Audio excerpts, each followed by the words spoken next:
Kamusta? This is FJ Dami TV and welcome to my vlog. In this video, I'm going to share another DIY which is installation of vinyl tiles. Gaya nga nang na-promise ko sa inyo, ipapakita ko pa rin sa inyo how did I do my DIY or do-it-yourself vinyl tiles installation. Papakita ko sa inyo yung buong proseso ng paglagay ko, pag-install natin ng vinyl tiles.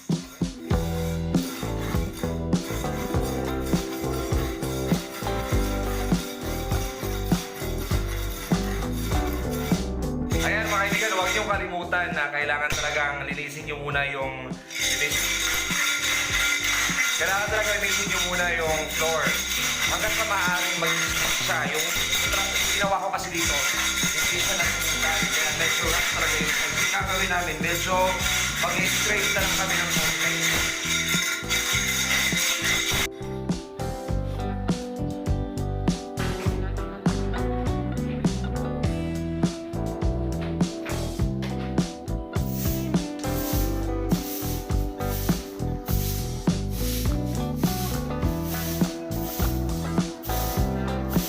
Guys, we need to make sure that the floor kung saan natin nalagay yung vinyl tiles natin talaga ay walang dust or face dust. Kaya magwawalis tayo.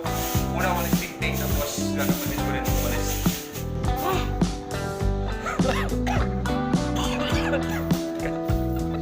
Grabe! Nabibuli ka bok. So, yung gagamitin po natin, yung gagamitin po natin vinyl is yung brand niya po ay Kent Vinyl Tiles. Ito po yung kanyang itsura. Kita ba? Ito po yung kanyang itsura. Yung bawat isa po ay nagkakahalaga ng 17.50 pesos.